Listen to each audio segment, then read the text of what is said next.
دہو ونصلی علی رسول الکریم. میں doctor Abdulhameed Makhdoomi, senior journalist Gulbarga, آپ سے مخاطب ہوں.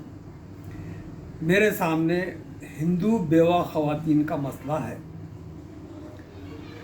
ہمارے نائب صدر جناب وینکیا نائیڈو صاحب نے 2-3 سال پہلے دلی میں عالمی یوم بیوگان میں تقریر کرتے ہوئے فرمایا تھا کہ ہندوستان میں مختلف آشرموں میں اس وقت 4 کروڑ ہندو بیوائیں ہیں. 1 نہیں، 2 نہیں، لاکھ نہیں، 2 لاکھ نہیں، بلکہ انہوں نے کہا کہ 4 کروڑ ہندو بیوائیں پائی جاتی ہیں جن کی شادی کی کسی کو فکر نہیں ہے. اور ہندوؤں پر وہ الزام لگاتے ہیں کہ جب کسی شخص کی بیوی کا انتقال ہوتا ہے تو وہ فوری دوسری شادی کر لیتا ہے، لیکن کسی عورت کا اگر شوہر مر جاتا ہے تو اس کو دوسری شادی کرنے کی ایک تو اجازت نہیں ہے، ایک تو اس کا ماحول نہیں ہے، ایک تو ایسی روایت، ایسا طریقہ نہیں ہے. تو جس کے نتیجے میں 4 کروڑ خواتین جو ہے موجود ہیں، بیوائیں. ہمارے وزیر اعظم، جن کو عورتوں سے محبت کا اور عورتوں سے خلوص، مسلم عورتوں سے ہمدردی اور خلوص کا دعویٰ ہے، انہوں نے ٹرپل طلاق پر پارلیمنٹ میں ایک بل جو ہے پیش کیا، اور یہ کہا، اس بل میں یہ کہا گیا کہ کوئی بھی مسلمان اگر اپنی بیوی کو وقت واحد میں 3 طلاق دیتا ہے تو اس کو سزا ملنی چاہیے.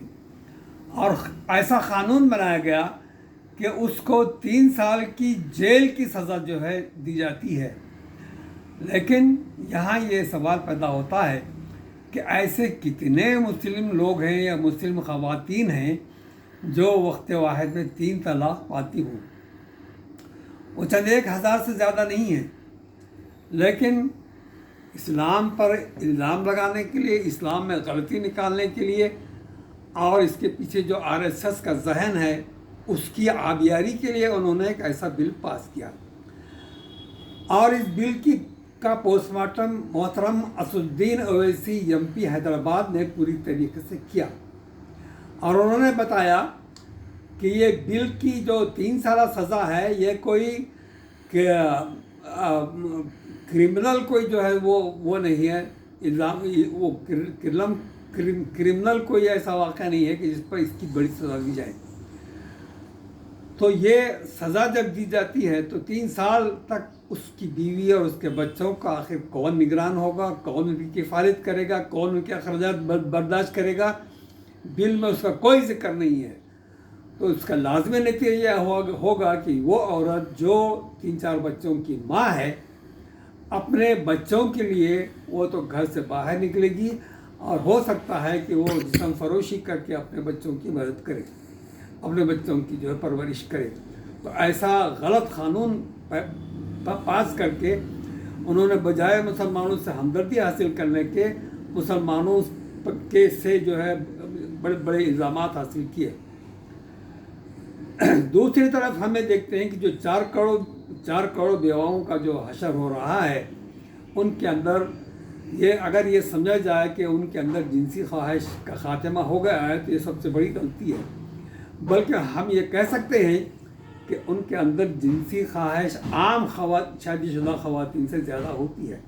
تو اس مسئلے کو حل کرنے کے لیے کوئی جو ہے تنظیم، چاہے وہ کسی بھی مذہب، کسی بھی ذات کی ہو، آگے نہیں آتی، اور نہ ان کی بیواؤں کا شادی کا کوئی انتظام ہوتا.